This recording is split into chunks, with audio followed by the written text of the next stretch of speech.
everyone. So a few weeks ago I told you guys that I had just graduated nursing school and that I would be sitting for the NCLEX-RN exam while also looking for a job. So I wanted to announce to you all that both of those have occurred.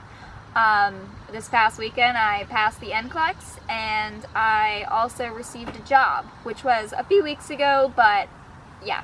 So I'm very excited because I've wanted to be a registered nurse for 8 years and I'm finally here. And so I wanted to start doing videos about nursing. I know that I had wanted to in nursing school, but honestly it was not realistic because I pushed myself a little too hard in nursing school, had a little bit too much going on, you know?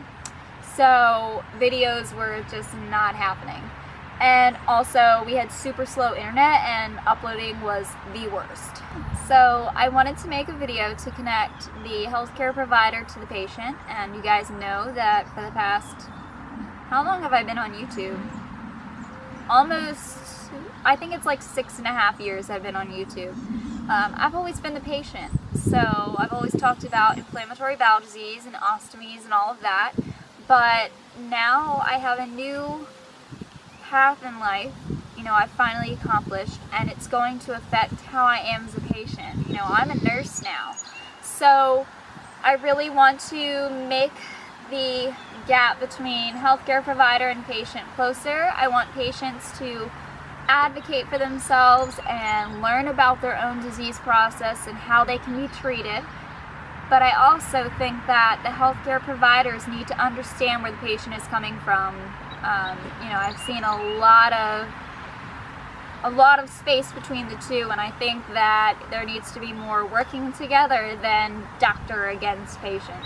So obviously I'm not a doctor, but I am under a doctor, and I'm hoping to be part of that process. Alright, so in that process, in my Let's Talk IBD videos, I'm going to start talking about nursing because I know I'm not the only patient who wants to be a nurse or has become a nurse. So for those of you who are nervous about the NCLEX, I thought I would make a video to tell you how I passed it. And obviously I'm no expert because just like every other person who takes the NCLEX, I was 100% certain that I failed. I called my dad close to tears. I wasn't crying, but I was close to tears, and I was just like, Dad, I failed. I definitely did. I'm not gonna be a nurse.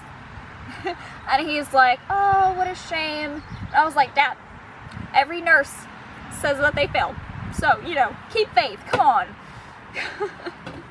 So, but, you know, whether you did amazing or whether you failed, you're going to think you failed. So that's why we're here to try and prepare beforehand and prevent the whole failing thing. You're going to feel terrible after the test no matter what, but hopefully within a couple days you'll know that you did not fail. So I have a few things here that I purchased.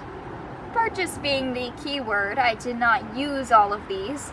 But I purchased these in order to study for the NCLEX and also in use in nursing school. So the first one is the one that I didn't use, and I probably should have if I had more time, if I had decided to start studying earlier. I studied for about 3 weeks, I'd say, maybe 4. You know, you don't want to study too long because you'll start forgetting the stuff that you started studying long ago, so that was my theory. But, so this is the first book that I got, and this is the Incredibly Easy line, which I really like. I really do, and I wish I had used this. But in the scheme of all the other things that I had to use, this was like at the bottom of the list. And their line is really great. I have the Med Surg and the Critical Care one. They also have a Wound Nurse one, so I would like to get that one eventually. But I got this one in hopes that I would study for the NCLEX. I got this a little less than a year ago, so I was in the 3rd semester of nursing school. And, you know, it's set up very similarly to other books. It's got the different sections of nursing, and then at the end they have 6 comprehensive tests. So if you want to test, if you want practice questions, this is a good book. I can't vouch for the quality of the questions, how like they are to NCLEX, because I haven't taken them. Okay, so the second book that I have here is probably the most well-known. It is the Saunders Comprehensive Review for NCLEX Examination. Now this is the 6th edition. I don't know if there's another new one out there. I think they update it every 1 to 2 years, and I got this 2 years ago. I did not purchase this for NCLEX originally. I purchased it for nursing school. Somebody had recommended to buy one, and it helps you start thinking about nursing questions and how they're different from regular tests.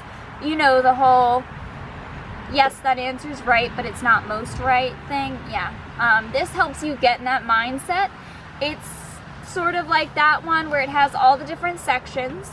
At the end of each section, it has focused questions on that particular section. And then at the end of the book, there is a comprehensive exam. And they also have a scratch-off code in the cover, so you can access questions online. So I would recommend, if you want to get this book, buying it new, just in case you want to take the online exams. Now, my friends, I've had more than one friend use this and pass the NCLEX, so it's a good way to go. I use the questions, I use the comprehensive exam 2 days before the actual NCLEX, and I felt that they were very close to what I saw in NCLEX. It also gives really great explanations as to why an answer is what it is, so I like that too. Now, the third book that I have here is for a online review course. It's an online or an in-person, and there's 2 of them. There is Kaplan and there is Hearst. And I went back and forth on them, what I should take, and I eventually went with Hearst. And the reason was because I met this nurse in one of my rotations who said she took both, and she found that Hearst was a lot more like the NCLEX than Kaplan. She found it more relatable.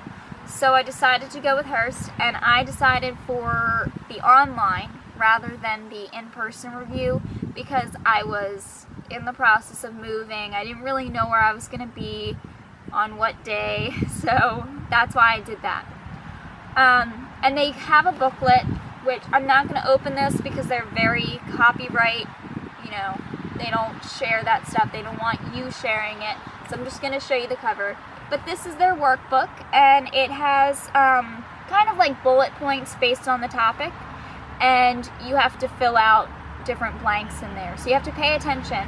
They go in order with the online videos, so the videos go in order, you're supposed to follow them in order, and they have all the different sections that you would see in these books. And then they have the specialty stuff too, like maternity and peds. So basically what you do is you watch the videos, fill out the blanks as you go. Once you've gone through the whole book, then you come back and you have to review the book and make sure you know the material.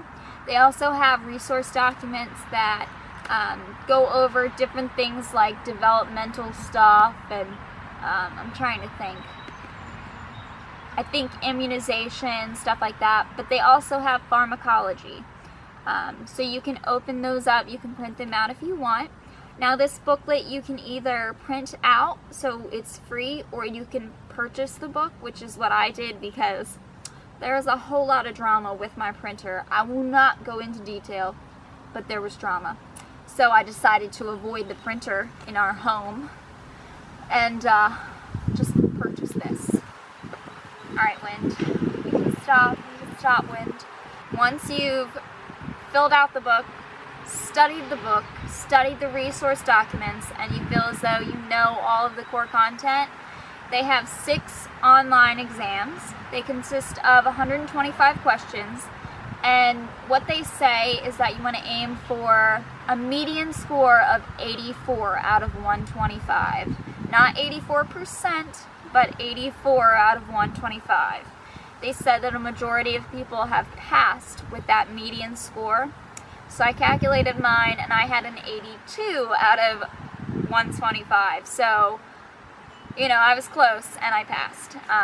And they also have a guarantee, which I believe Kaplan does as well, where if you have done the full course, watched all the videos, and done all of the exams, they will give you your money back, or they will extend the course if you didn't pass your first time. So yeah, that's what I went with, and I did all of the Q reviews the day before the exam, and I saved them because I wanted to really get in the mindset of taking NCLEX questions.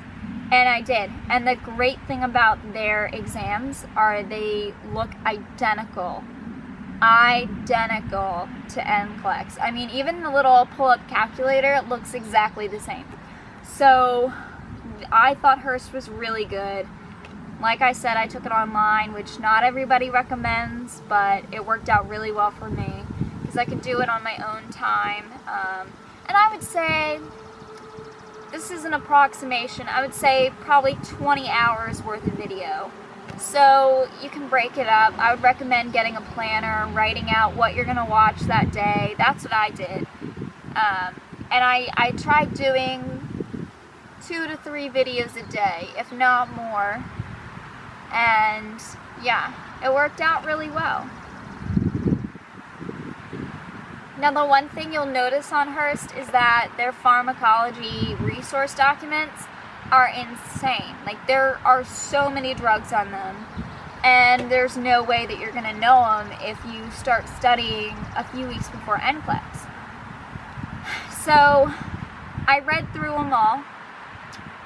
You know, I know drugs averagely, and, you know, I'm not awesome with them, but I'm not terrible with the drugs. And my drug questions on the NCLEX, I probably got 3 or 4, and I had no idea what they were. Looked them up later, found out that they were like weird, off the wall, like never recognized ever kind of drugs.